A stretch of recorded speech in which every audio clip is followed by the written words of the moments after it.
Greetings. This is Jason Hughes with Hope Without Limits. Welcome back to another episode. Today, we're going to continue on with a question that was posed a few weeks ago, and that was, what is the angelic conflict?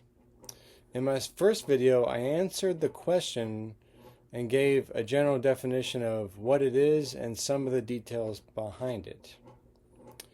And today I wanted to take the opportunity to explain how this conflict all started. Just a quick recap. This conflict, this war that we describe as the angelic conflict, is a war between God and his angels versus Satan and his fallen angels, also called demons. We're introduced to Satan, the top fallen angel, in Genesis chapter 3. But in Genesis chapter 3, it doesn't give us a lot of detail as to Satan's history, how it all started for him. We're introduced in Genesis chapter 3 to the human account when mankind was created and mankind's first interaction with Satan at that particular time. But we don't get into the history of Satan until we get to two specific books of the Old Testament. The first book that we're going to get into is the book of Ezekiel. Now, the reason why I'm kind of going over this, the background as to where Satan came from, is because it helps us to understand Satan's thinking and how that thinking has infiltrated human history. And Scripture talks a number of times about that. So I want to be able to discuss that today. So right now we're going to turn to Ezekiel chapter 28. And we're going to start in verses 12.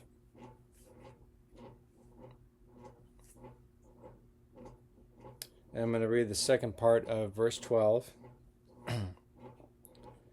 It says this: "You had the seal of perfection, full of wisdom and perfect in beauty."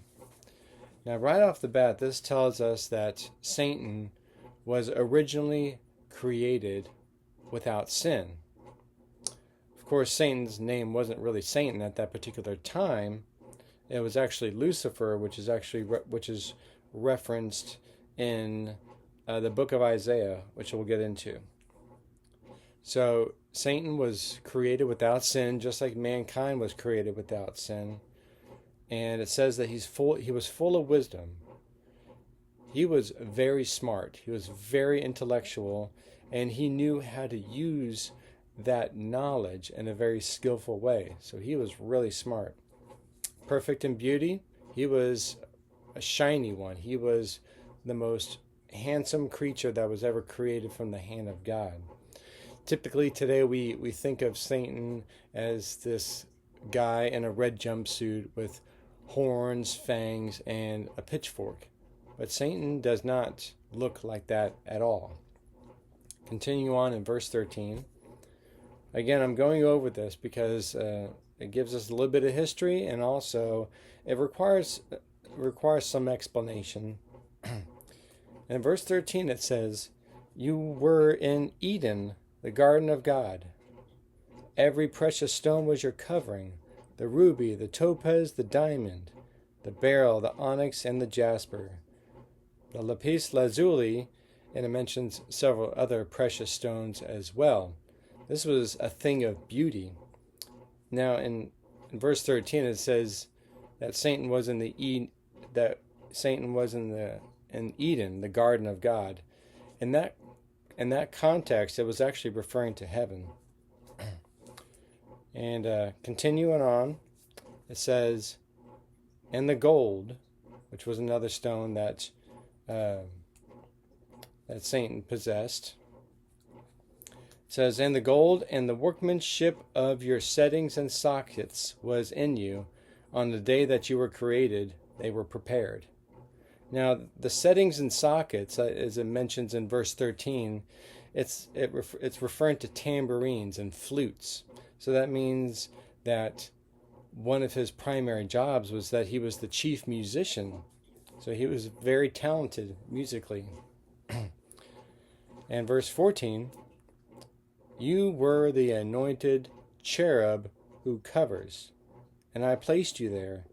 You were on the holy mountain of God. You walked in the midst of the stones of fire." Now, that cherub, the title cherub, is a certain class of angel, and he was one of the top angels. And verse 14 is basically just a poetic explanation to say that Lucifer was in the very presence of God's glory. He was right there serving him, right next to him. And it says in verse 15, "You were blameless in your ways from the day you were created until unrighteousness was found in you." So that word unrighteousness, it just means inability to do right. And verse 16, "By the abundance of your trade you were internally filled with violence, and you sinned. Therefore I cast you as profane from the mountain of God, and I have destroyed you, O covering cherub, from the midst of the stones of fire." Wow. So verse 16, it's saying this. Satan was looking in the mirror one day, and he was looking at all of the things that God gave him. He was admiring the beauty that he possessed, that God gave him. And he said to himself, "Wow, I really look good. Why can't I serve next to God? Why do I have to be this servant? I mean, I look good. I'm smart enough. Why not?"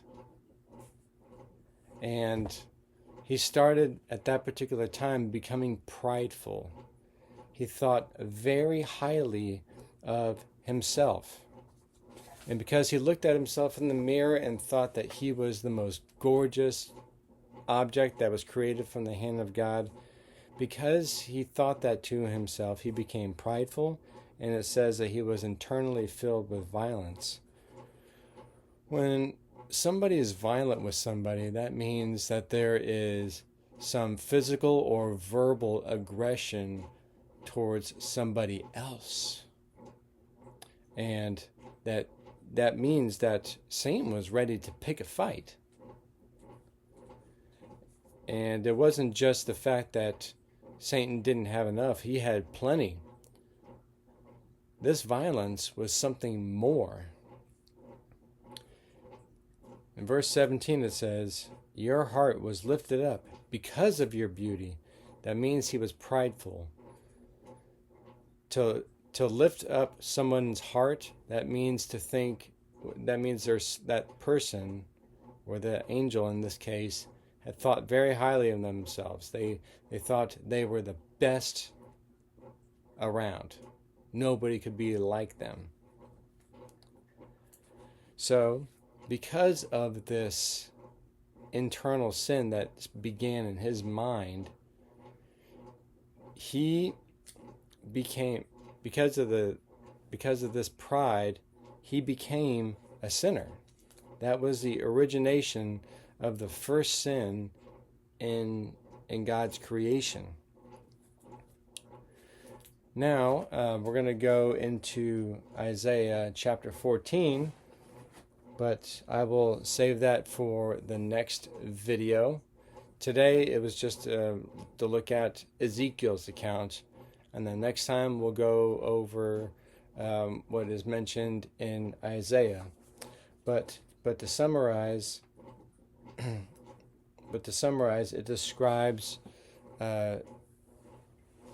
Satan's position in heaven as the top angel who served the Lord, who had everything going for him. But then he looked in the mirror one day and he admired himself, and he thought he could actually do a better job than God. He thought that God was holding out on him. He thought that God was being unfair to him, and that's why he was filled with violence. That's why he wanted to get up in God's face and say, you know what? I don't like what you gave me. I want more. And so we'll get into where this pride had taken the mind of Satan once we get to Isaiah chapter 14. Till next time.